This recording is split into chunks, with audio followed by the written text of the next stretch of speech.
हाँ, तो हमारा जो टॉपिक चल रहा है वो चल रहा है वर्ण विचार, है ना। और ये आज इसमें एक महत्वपूर्ण बिंदु रह गया है, वो आपको बताना है, ठीक है। तो महत्वपूर्ण बिंदु कौन सा है? वो है, जैसे एक प्रश्न पूछा जाता है कभी कभी कि जो भी आपके शब्द दिए होते हैं, इन शब्दों का शब्दकोश या साहित्य कोश के अनुसार क्रम से लगाइए। या सब सर्वप्रथम कौन सा आएगा, उसके बाद कौन सा आएगा, उसके बाद ये शब्द कभी, जैसे आप लोग डिक्शनरी में बात करते हैं इंग्लिश की में, तो आप लोग क्या करते हैं इंग्लिश वाली में आप तुरंत ढूंढ लेते हैं।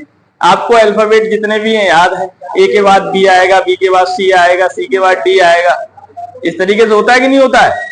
लेकिन हिंदी शब्दकोश में अलग पद्धति है।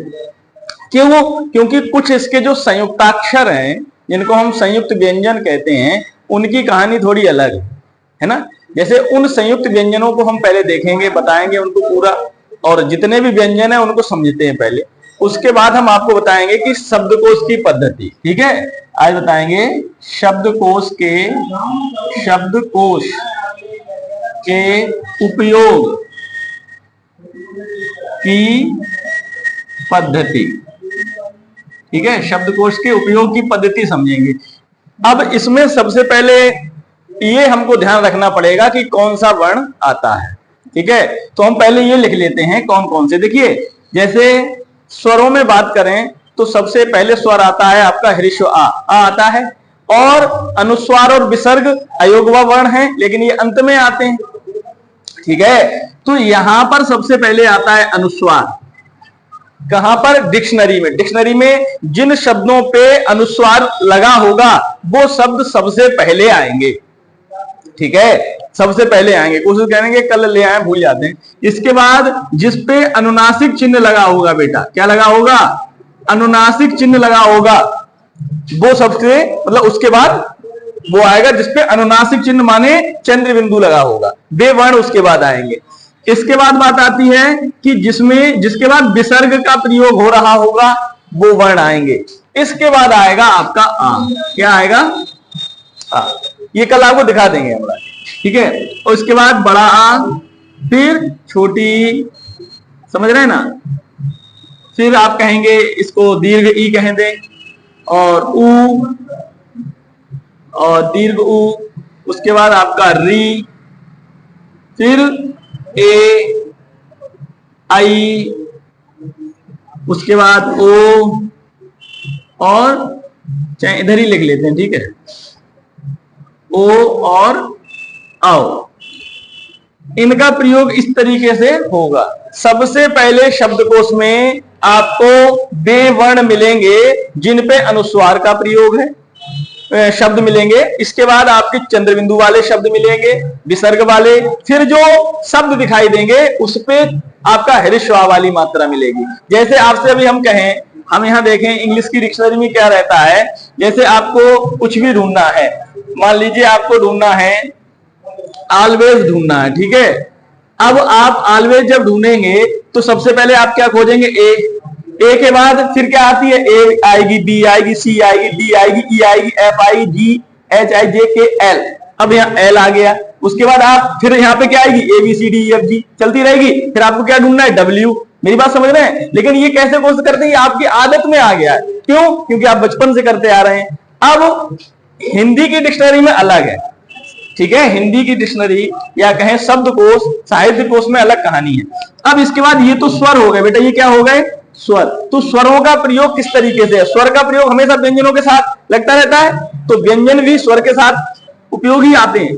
अब देखिए, इसमें हम बात करेंगे तो सबसे पहले का के बाद क्या आएगा? का के बाद क्या आएगा?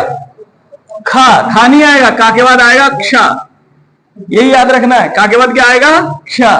फिर आएगा खा, फिर आएगा गा, फिर आएगा घा, और फिर आपका गा।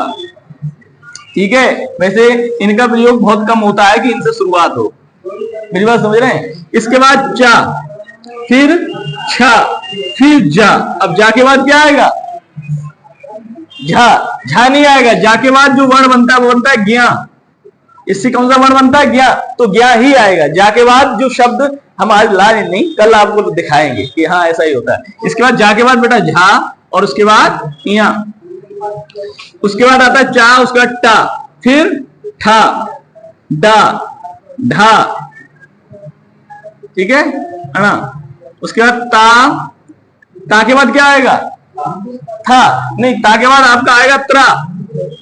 ता के बाद क्या आएगा? त्रा आएगा, क्योंकि ता के उपयोग से, ठीक है। हाँ बेटा, ता के अभी बताएंगे ना। त्रा, उसके बाद था, उसके बाद दा। नहीं, मान लो अगर हम ता के बाद त्रा नहीं लाए, सोच के देखो, ता के बाद अगर हम त्रा नहीं लाए, फिर त्रा लाएंगे कहां? हम मान के चले, हम लिखें यहां पर ट्राई, मेरी बात समझ रहा, और हम यहां लिखें यहां पर आपका टाई, तो टी के बाद टी आ रही है। अब हम इस टी को कहां ले जाएंगे? लाएंगे तो टी पे ही। तो वो ही चीजें सोचनी है आपको। तो ये त्रा ता से बनता है, इसलिए त्रा ता के तुरंत बाद आएगा। क्ष जो है का से बनता है, और ज्या जो है जा से बनता है। दा, उसके बाद धा, और उसके बाद बेटा ना। ता था, ये हो गया।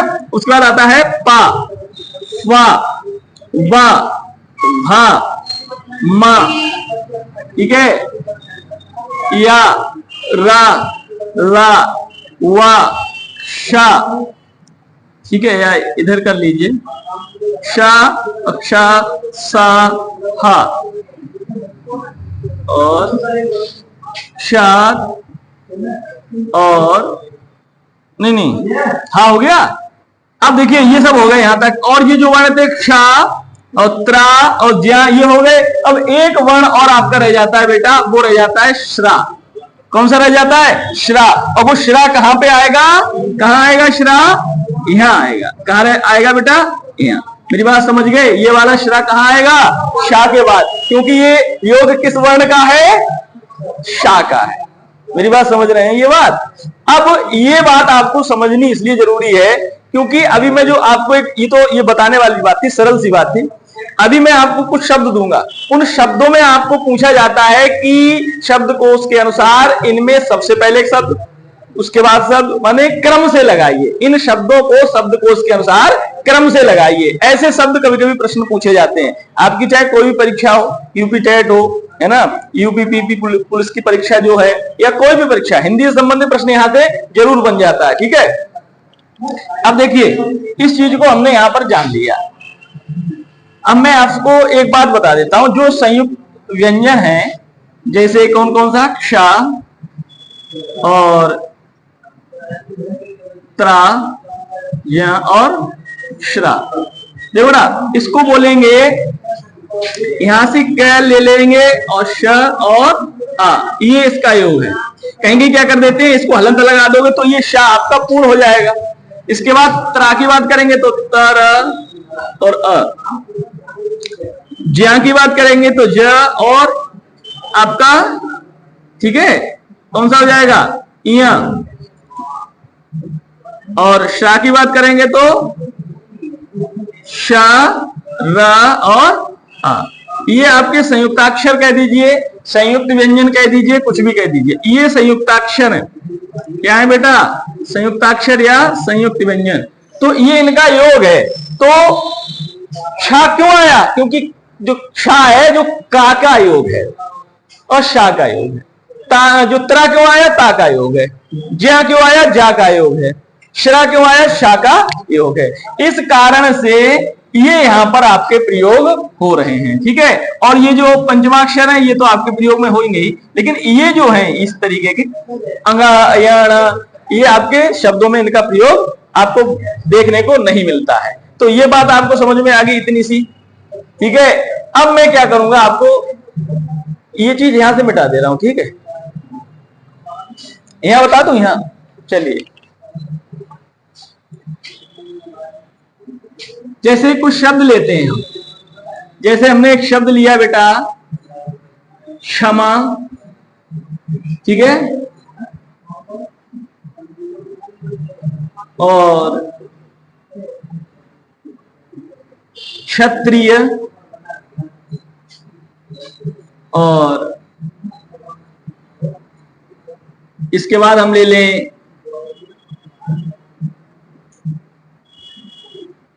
क्या, इसके बाद ले लें कार्य या कर्म, सॉरी कर्म, इसके बाद ले लें कार्य। ठीक है, ये शब्द हैं। अब हम आपसे ये कहें, ये आपके जो शब्द हैं इनको शब्दकोश के अनुसार आपको क्रम से लगाना है कि शब्दकोश में सबसे प्रथम कौन सा या सर्वप्रथम कौन सा शब्द प्रयोग में आएगा या देखने को मिलता है, और उसके बाद कौन सा उस क्रम से लगाना है। तो ये चीजें देखिए, आपको चाहे इसको लिख लीजिए चाहे आप समझ लीजिए, फिर इसको मिटा देंगे, थोड़ा बताना तो पड़ेगा ही।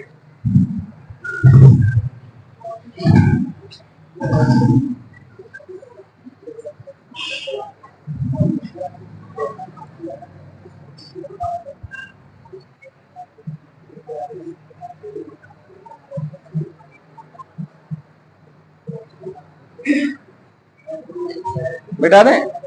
देखो ये चीजें आप बाद में चाहें तो आप मोबाइल में देख लेना भी, ठीक है, बताने को।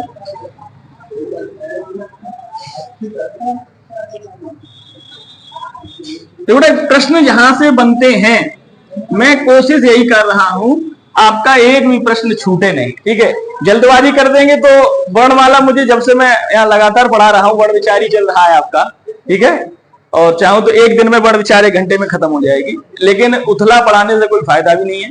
जहां से प्रश्न बन सकता है मैं कोशिश कर रहा हूं आपको सारा कुछ बताऊं। देखिएगा, अब जैसे इसको मैं क्रम से लगाने के लिए मेरे बच्चे हमको क्या करना पड़ेगा, इनका शब्द विच्छेद करना पड़ेगा। क्या करेंगे, शब्दों का विच्छेद करेंगे। ठीक है, फिर हम देखेंगे कौन सा क्रम से आता है।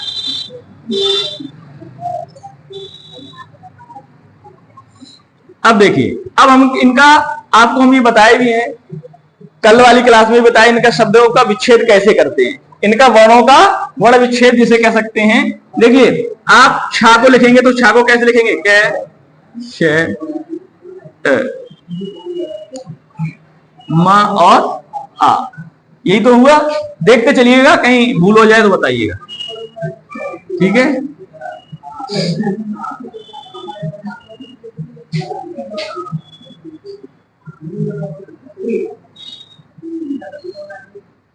देखिए सही है।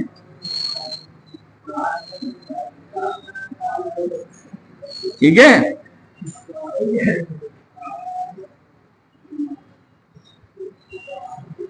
ठीक है,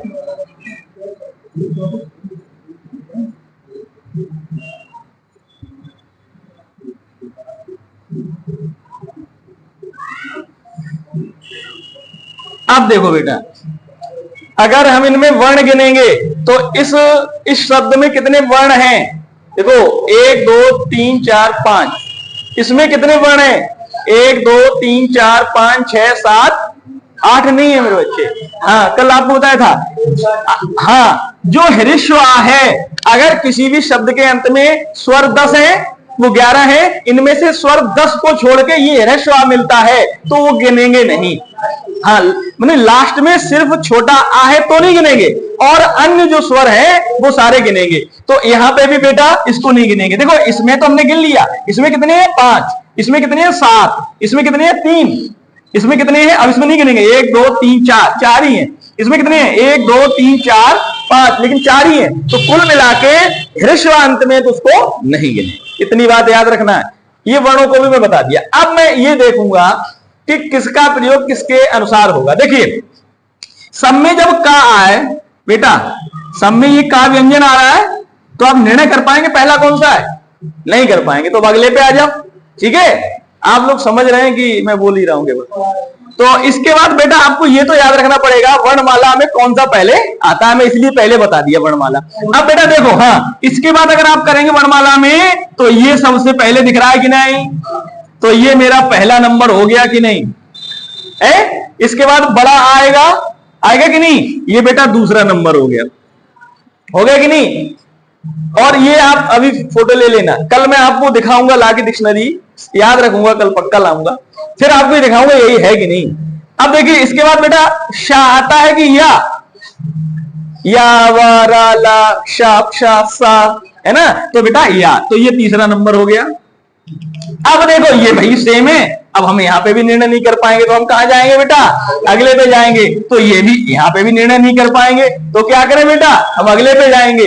अब देखो माँ पहले आता है कितना, ता पहले आता है, तो ये ता पहले आता है, तो ये आपका चौथा हो गया और मेरे बच्चे ये हो गया पांचवा। तो क्रम से आपको लगा देना है कि सबसे पहले कौन सा आएगा, कार्य, उसके बाद कौन सा है, सॉरी कर्म, सबसे पहले कौन सा है कर्म, फिर कार्य, फिर कौन सा है क्या, फिर आपका क्षत्रिय और फिर आपका क्षमा।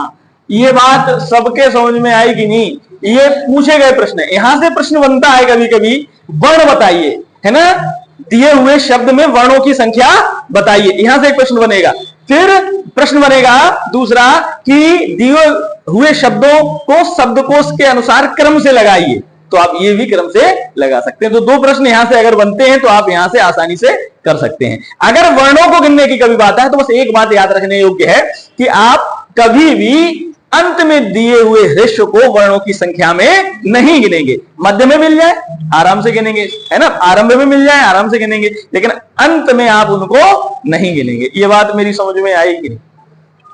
तो आप इसका फोटो ले लीजिए, फिर मैं आपको आज शुरू करता हूं संधि। ठीक है, यहां तक लगभग वर्ण विचार है, कोई भी चीज अगर छूटेगी तो बाद में भी देख ली जाएगी।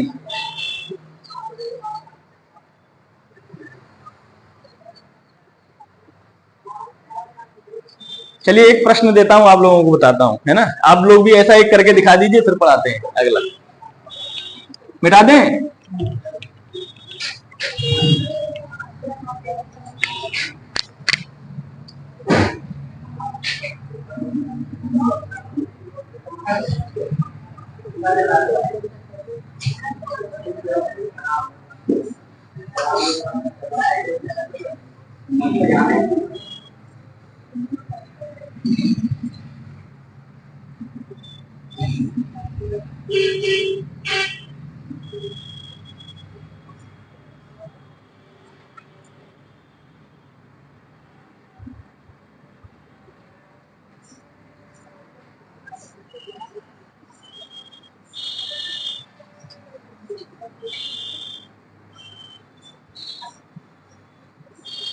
इनको लगाओ क्रम से।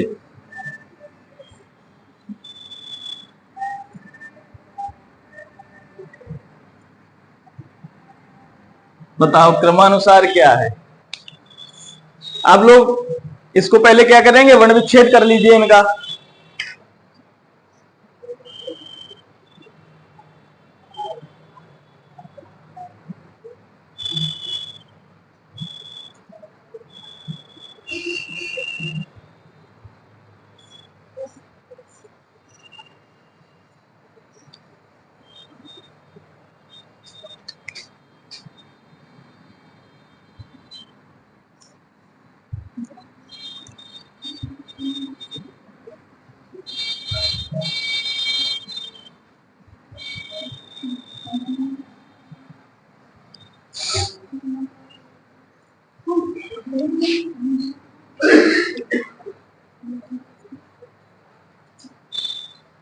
बना दिया, अभी तुम कहीं चले गए, कोई बात नहीं, अभी फिर बताएंगे। ठीक है, वर्ण विच्छेद में ये ध्यान रखना है कि हमारा कोई भी वर्ण किन किन स्वरों से मिलकर बना है, उनको तोड़ते जाना। अब जैसे ये है ज्ञा, ज्ञा से हम लोग पढ़ते हैं, ज्ञा से ज्ञानी, ये वही वाला। जैसे तो वैसे ये योग है जा का, जा तो ज्ञानी करते बोला जाता है, ज्या है, वैसे तो ये ज्या है, लेकिन हम लोग ज्ञा करके बोलते हैं, कोई बात नहीं। वैसे तो जा से बना इसलिए ज्या है, और ज्या में किसका योग है अभी मैं आपको बताया था, जो ज्ञा जो है वो जा, या और आ का योग है। ठीक है, जो होता है चा छा जा झा या, उसका योग है, अभी मैं आपको बता दिया था, बाद में देख लेना, वीडियो में देख लेना, मिलेगा। ठीक है, हाँ आप लोग फिर बाद में बना लिया, सही गलत आप लोग बताइएगा बाद में अपना कि किसका सही है किसका गलत। ठीक है, मैं बताता हूं यहां पे। आप देखिए यहां कैसे बात करेंगे इसकी, जा, या, आ, ता और आ, देखते जाइए आप। इसको देखो, लिखो मत। अब ये जा बेटा, उसके बाद अनुस्वार है ना, उसके बाद गा, उसके बाद आ, उसके बाद ला, उसके बाद आ, ठीक है। जा, उसके बाद ई, उसके बाद ता, उसके बाद आ, जा, उसके बाद इया, उसके बाद आ, उसके बाद ना, और उसके बाद ई। अब देखो, समझो मेरे बच्चों, अगर मैं वर्णों की संख्या देखूं, इनकी वर्ण, ठीक है, वर्ण की संख्या देखूंगा तो कितनी होगी प्रत्येक में? देखो 1 2 3 4, इसको गिनेंगे कि नहीं? नहीं गिनेंगे बेटा, तो 4। इसकी बेटा बात करें 1 2 3 4 5 6, इसको गिनेंगे? नहीं गिनेंगे, तो 5। 1 2 3 4 गिनेंगे? नहीं गिनेंगे, तो कितने? 3। 1 2 3 4 5, अब गिनेंगे? हाँ, तो 5। तो कुल मिला के अगर वर्णों की संख्या देखी जाएगी तो ये हो गई। अब मैं बात करूं क्रम की, ठीक है, सब में जा आ रहा है कि नहीं? तो भैया इससे हमारा निर्धारण नहीं हो सकता कि क्रम क्या है। दूसरे में बेटा देखो, अलग है सारे? नहीं, 2 अलग नहीं है, ठीक है। अब हम इन पे बात कर लें तो सबसे पहले, वैसे भी मैं आपको बताया था, अनुस्वार सबसे पहले प्रयोग किया जाता है, उसके बाद अनुनासिक माने चंद्रबिंदु, उसके बाद विसर्ग, उसके बाद आता है नंबर शब्दकोश में अगर हिंदी की बात करूं तो छोटा आ, है ना। तो मेरे बच्चे ये हो गया पहला, ठीक है। अब दूसरी बात ई है, तो ये हो गया दूसरा। अब या और ये भी या, अब अगले पे देख लो, आ और ये भी आ, तो अगले पे देख लो, यहां भी हो गया, यहां भी हो गया।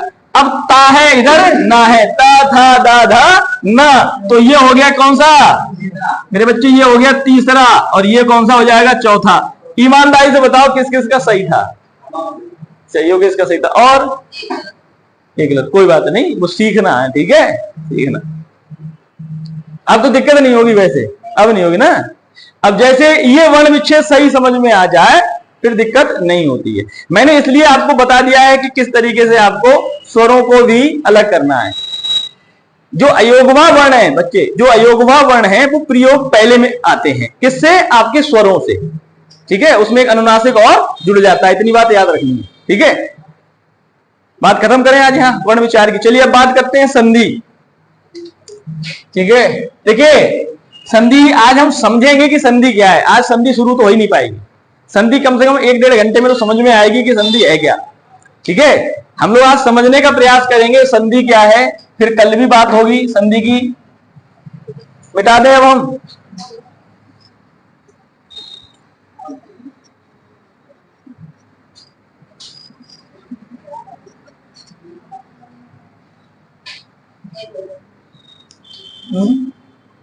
लेट हो जाएंगे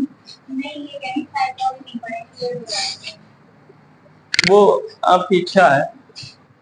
हाँ बेटा जी, देखें वर्ण विचार हमने खत्म किया, भाषा हमने पढ़ाई। भाषा भी लगभग कोशिश की समझ में आनी चाहिए। कुछ बच्चों ने भाषा नहीं पढ़ी, शायद केवल या राजेश ने पढ़ी भाषा है, हाँ, और योगेश ने। तो कोई बात नहीं, फिर पढ़ाएंगे, ठीक है, कोई बात नहीं। जो चीज छूट गई उसे कई बार पढ़ाएंगे, लेकिन कोशिश कर रहे हैं कि जो चीज बढ़ गई है वो आगे बढ़ती रहे। देखिए जो संधि प्रकरण है आपका, आज वो हम शुरू करेंगे कि जो संधि प्रकरण है यह आपकी परीक्षा की दृष्टि से कहें तो बहुत ही महत्वपूर्ण है, और लोग इसको बहुत कठिन मानते हैं। बहुत ये लगता है कि संधि विच्छेद कैसे करना है, संधि कैसे करनी है, संधि का नाम कैसे बताएं, है ना। ये बहुत सी बातें दिमाग में रहती हैं। संधि तुम पढ़ लो, जितने दिन में यह संधि खत्म होगी उसके बाद आपको ऐसा एक भी शब्द नहीं होगा जिसमें संधि हो जाती हो कि आप बता नहीं पाए इसमें कौन सी संधि है। बस ध्यान से देखते रहना है कि संधि कौन सी है। एक एक बात मैं आपको क्लियर कर दूंगा कि संधि कौन सी है, कब होती है, कैसे होती है। बस बात इतनी सी है कि आपको ध्यान देते रहना है पूरा पूरा। अब एक दिन छुट्टी मारोगे और एक दिन पढ़ने आओगे तो कुल मतलब ही नहीं है कि यहां पे आप सीख पाए। मैं रेगुलर हूं। देखिए संधि प्रकरण, बेटा संधि पे ही हम बात कर लेते हैं। पहले बेटा बात करेंगे संधि पे, तो संधि का अगर हम कहेंगे यहां पे विच्छेद करते हैं तो बेटा हो जाता है समधन धी। क्या हो जाता है? समधन धी। अब देखिए समधन धी, सम माने क्या होता है? सम माने होता है समान रूप से, धी माने होता है धारण करना, है ना। हम जहां पर कोई भी चीज समान रूप से धारण करते हैं वही संधि है। नहीं समझ में आया? आप संधि को ही ले लीजिए, कोई भी संधि माने समझौता, कोई भी समझौता जब होता है तो ऐसा नहीं है कि कोई भी समझौता हो तो एक तरफ का पलड़ा ऐसा हो, समझौता माने ये होता है, यही तो होता है, संधि माने भी यही होता है, माने कि बराबर की हिस्सेदारी, बराबरी का मामला है तो वहां पे अंततः संधि हो जाएगी, वरना नहीं हो, ऐसा ही तो होता है। तो संधि में समनंदी समान रूप से हम धारण करें, वहां पर संधि है, ये तो हमने क्या कर दिया, संधि विच्छेद हो गया है ना, समनंदी माने संधि विच्छेद कर दिया या संधि का ही। अब हम कहें कि बेटा ये संधि आपकी, कभी कभी संधि आपकी इस तरीके से लिखी जाती है ना, ऐसे भी लिखी जाती है कि नहीं, हाँ, तो ये आपका ना लिख गया, यहाँ अनुस्वार तो कोई बात नहीं, ये जो मकार है ये क्या है, मकार, आपको ये व्यंजन संधि में पढ़ाएंगे, ये जो संधि की विच्छेद किया मैं, ये व्यंजन संधि का उदाहरण है, ठीक है, व्यंजन संधि में बताएंगे आपको, ठीक है। अब देखिए ये जो मां है, ये मां दो रूपों में टूटता है, एक तो अनुस्वार के रूप में और एक पंचमा अक्षर के रूप में। किसके रूप में बेटा, पंचमा अक्षर के रूप में। एक तो आपका अनुस्वार के रूप में टूट जाएगा, दूसरा पंचमा अक्षर के रूप में। जब आप मकार के स्थान पर जब संधि करेंगे तो मकार के स्थान पर या फिर आप अनुस्वार लगा दो तो मेरे बच्चे संधि हो गया, या फिर आप पंचमा अक्षर लगा दो तो पंचमा अक्षर कौन सा लगेगा, जो लास्ट में आपका जो क्या है, अंत में आपका जो क्या है, जो वर्ण है, व्यंजन है, उस व्यंजन का पांचवा वर्ण, उस वर्ग का, जो जिस वर्ग का व्यंजन है ये ता वर्ग का है, ता था दा धा ना, ता था दा धा ना, ये जो धा है ता वर्ग का है और ता वर्ग का पांचवा अक्षर क्या होता है, ना, तो यहां पर बेटा मां के स्थान पर क्या आ जाएगा, ना आ जाएगा। तो ये इधर इस तरीके से संधि हो गया और इधर ये इस तरीके से, या अनुस्वार का प्रयोग कर दो और या आप पंचमाक्षर का प्रयोग कर दो, बात एक ही है। मेरी बात समझ में आई कि नहीं आई, ये बड़ा सरल सी बात थी, ठीक है। अब हम बहुत सी बातें यहां सीखेंगे कि संधि में कैसा क्या है। देखिए हमने इतना जाना है कि संधि शब्द को अभी बस समझे हैं कि समान रूप से धारण करने में, मालो समान रूप से हम धारण क्या करेंगे, यहाँ को वर्णों को ही तो करेंगे, समान रूप से धारण क्या होंगे, यहाँ वर्ण ही तो होंगे।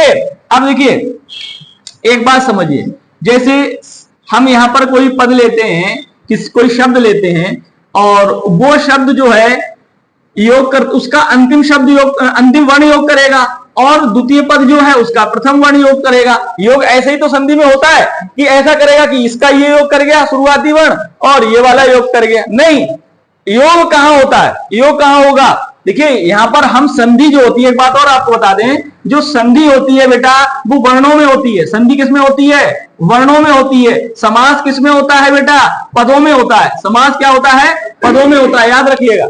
संधि किसमें होती है, वर्णों में होती है, वर्णों में संधि होगी। ये तो पद है पूरा, इस पद का अंतिम वर्ण और इस पद का माने दूसरे वाले शब्द का प्रथम वर्ण योग करेगा तब संधि होगी। और संधि सिर्फ ऐसे नहीं होगी, मैं आपको बताना चाहता हूं यहां कि संधि सिर्फ ऐसे नहीं होगी कि कोई वर्ण लिख गया और संधि हो गई। अब मैं यहां कह दूं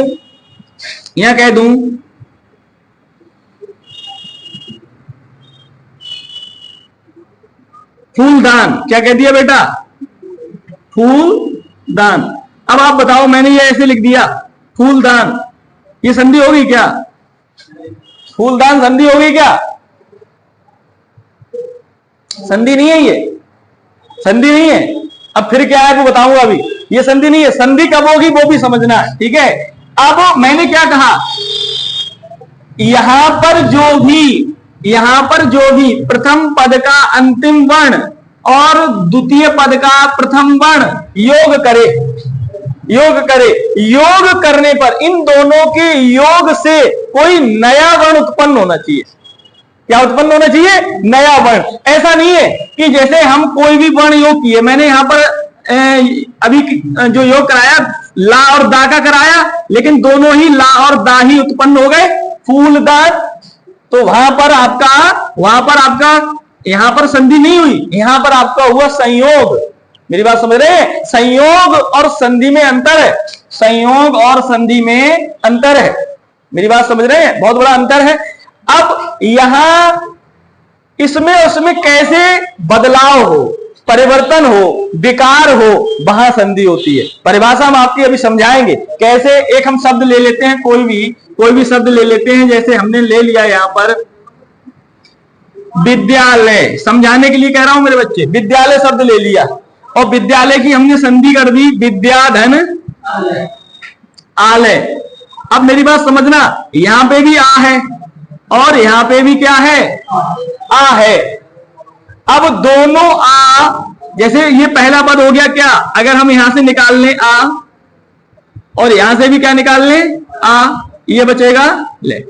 अब ये दोनों योग करके क्या बन रहे हैं आ।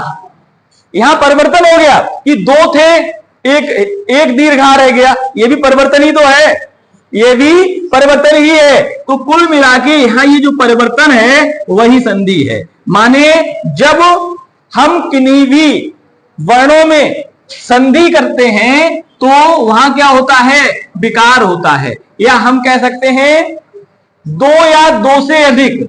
अगर हम परिभाषा अगर देना चाहें, इसकी परिभाषा देना चाहें क्या, कि दो या दो से अधिक वर्णों के मेल या वर्णों के मेल से उत्पन्न विकार को बेटा परिवर्तन कह दो, परिवर्तन को बेटा बदलाव कह दो, चेंज कह दो, कुछ भी कह दो। उत्पन्न विकार को क्या कहते हैं, संधि कहते हैं। माने क्या अर्थ है इसका, जब हम दो पदों का योग करा रहे हैं, किनमें, उनके वर्णों में, तो वर्णों में जब मेल हुआ, उनसे कोई परिवर्तन हुआ, उस स्थिति में क्या है, संधि है। उस स्थिति में क्या है, संधि। दो या दो से अधिक वर्णों के मेल से उत्पन्न विकार, परिवर्तन या बदलाव संधि कहलाता है। ऐसा आप समझ पा रहे हैं कि नहीं। कभी कभी परीक्षा में मेरे बच्चे पूछ लिया जाता है कि संधि का विलोम बताओ। ऑप्शन में दिया होगा कहीं कहीं विच्छेद, विग्रह, है ना, और भी कुछ भी दिया हो, 2 3 4।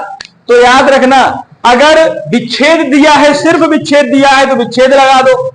सिर्फ विच्छेद दिया है, कभी कभी संधि में विच्छेद दिया तो विच्छेद लगा दो। और दोनों दे दिए विग्रह और विच्छेद दोनों दे दिए संधि के, तो आप इसको पहला मानिए, इसको प्रायिकता पहले दीजिए। ठीक है। अगर आप विलोम पूछा जाए तो संधि का पहले अगर दोनों दिए तो विग्रह देंगे, और अगर एक पूछ लिया विच्छेद तो विच्छेद, विग्रह दिया है तो विग्रह। ठीक है। दोनों पूछेंगे तो विग्रह को प्रायिकता आपको ज्यादा देनी है। ठीक है।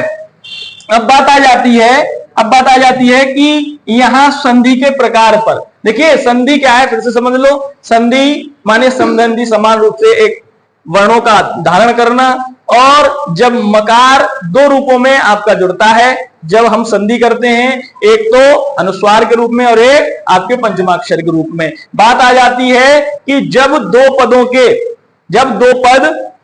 होते हैं, उनका पहले पद का जब अंतिम वर्ण और दूसरे पद का जो प्रथम वर्ण योग करता है, और योग करने पर जो उन वर्णों में विकार होता है, माने परिवर्तन होता है, माने चेंज होता है, उसी बदलाव को, उसी विकार को हम क्या कह देते हैं, संधि कह देते हैं। ठीक है।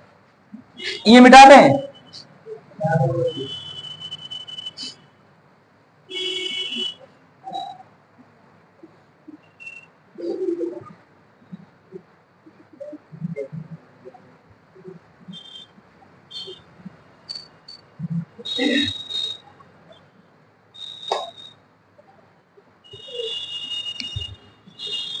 हाँ, अब हम आपसे पूछ लें, अगर हम आपसे ये बात कहें कि संधि के प्रकार, ठीक है, क्या पूछ लें, संधि के प्रकार।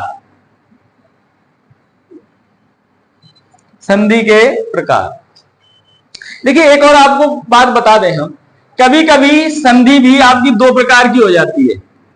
संधि भी आपकी, जैसे ये आपकी संधि के प्रकार अलग हैं, कभी कभी दो रूप में आपकी संधि हो जाती है। एक तो प्रधान संधि और एक तो हो जाती है गौण संधि। ये संधि कहां कहां कैसे कैसे होती है वो समझ लो बेटा। देखिए, जो प्रधान संधि की स्थिति है वो कैसी होती है, जब मान लीजिए यहां पर हमने विकार किया, जैसे हमने लिखा रमा धन ईश, रमा धन ईश। अभी भेद नहीं देखेंगे, केवल आप संधि देखिए अभी। तो यहां पर हमने देखा कि रम में कौन सा स्वर लगा है बेटा? आ। इधर कौन सा स्वर है? ई। अब ये हो गया शा। आ और ई मिलकर होता है ए। ये केवल जान लो होता है, अभी मान लो कि होता है, हम आपको बता देंगे तब आप स्वयं मान लेना। वैसे तो पढ़े हैं लेकिन अभी बता रहा हूं। ये ए हो गया बेटा, आ और ई मिलकर क्या होता है? ए। ये पहले भी बता दिया हूं। कौन से स्वर, कौन से स्वर थे वो? संयुक्त स्वर। संयुक्त स्वर में आ और ई मिलकर ए होता था। हाँ, अब बेटा ये ए कहां आ जाएगा? तो ये हो जाएगा रमे, ठीक है, और ये शाह, तो ये हो जाएगा रमेश। अब बात समझिए, अब बात समझिए, जब दोनों पदों का योग हो और परिवर्तन कहां हो? परिवर्तन इन दो प्रथम और अंतिम वर्णों के होने पर परिवर्तन हो, समझना, इन दोनों में ही परिवर्तन होके नया वर्ण जब बनता है, उस स्थिति में तो प्रधान संधि है। यह प्रधान संधि का उदाहरण है। ये किसका उदाहरण है? प्रधान संधि का, कि परिवर्तन कहां हुआ? यही हुआ, आ और ई के होने से परिवर्तन हुआ ए। अब कभी कभी परिवर्तन क्या होता है कि यहां परिवर्तन ना होके यहां परिवर्तन हो जाता है, यहां परिवर्तन हो जाता है। वो कैसे? तो देखो एक उदाहरण देता हूं। जैसे मैंने लिया रामायण, ठीक है, इसकी संधि कोई बता सकता है? पढ़ाई तो सबने की है, बताओ रामायण की संधि। रामधन आयन। अच्छा देखो, राम धन होता है बेटा अयन, आयन नहीं होता, अयन होता है। अयन माने बेटा होता है काल, अयन माने समय या काल। क्या होता है बेटा? राम का काल, राम का समय, काल माने मृत्यु को मत लीजिएगा इसमें, राम माने समय, राम का समय जो हुआ है उसको रामायण कहते हैं। राम के काल को, राम के टाइम को, राम के समय को, राम के वक्त को रामायण कहा जाता है, ऐसा है। तो रामधन अयन। अब आप देखिए यहां पर यह व्यंजन संधि का भी उदाहरण है और यह आपका संधि का भी उदाहरण है। कौन सी? स्वर संधि का भी, दीर्घ स्वर संधि का भी उदाहरण है। देखो यहां पर कौन सा स्वर है बेटा? आ, और यहां पर भी आ। अब दोनों आ मिलकर हो जाता है दीर्घ। यहां पर एक संधि का भेद है, स्वर संधि का, दीर्घ स्वर संधि, वहां से उदाहरण लिया गया है ये। अब ये तो यह आ जाएगा रामा। अब यहां जो ना है नकार, ये नकार में पहुंच जाएगा। कहां पहुंच जाएगा? अड़ा। ये किसमें पहुंच जाएगा? अड़ा में। रीरा शा, री रा और शा, री रा और शा, कुल मिला के ये री रा सा जब जहां पर भी दिखाई दे जाए, उस स्थिति में जो णकार होता है, ये वाला अड़ा होता है, ना में परिवर्तित हो जाता है। संधि विच्छेद होने पर, संधि विच्छेद होने पर क्या होता है? अगर री कहीं दिख जाए, रा कहीं दिख जाए या मूर्धन्य शा कहीं दिख जाए, उस स्थिति में अगर नकार है, ना है, वो संधि विच्छेद करने पर कहां चला जाएगा? ना में परिवर्तित। और फिर से पुनः हम संधि कर देंगे तो कहां जा जाएगा? यहाँ। माने विच्छेद करने पर तो इस अणकार का नकार होगा और संधि करने पर यह नकार स्वयं फिर से अणा में आ जाएगा। तो ये रामा हो गया और ये यन का यहां हो जाएगा यण। ठीक है, तो ये बात आपको समझ में आई कि नहीं? तो ये गौण संधि का उदाहरण है। ये किसका उदाहरण है बेटा? गौण संधि का। कहां पर है? यहां पर। यहां जो परिवर्तन हुआ ये गौण संधि है और रामा में जो आया वो कौन सी है? प्रधान संधि है। अरे समझो, यहां जो परिवर्तन हुआ वो प्रधान संधि है, यहां पे भी प्रधान संधि है। तो ये प्रधान संधि और गौण संधि क्या है ये भी आप जान लो। ठीक है, जब परिवर्तन सीधे सीधे दोनों जो वर्ण हैं उनके अनुसार हो रहा है, प्रधान संधि है, और किसी भी पद में कहीं पे भी परिवर्तन हो रहा है, उस स्थिति में गौण संधि है। मेरी बात समझ में आई? अब बात करूंगा मैं, ये मिटा दें,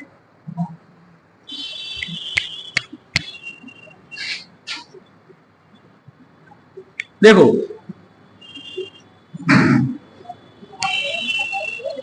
अब बात करते हैं संधि की।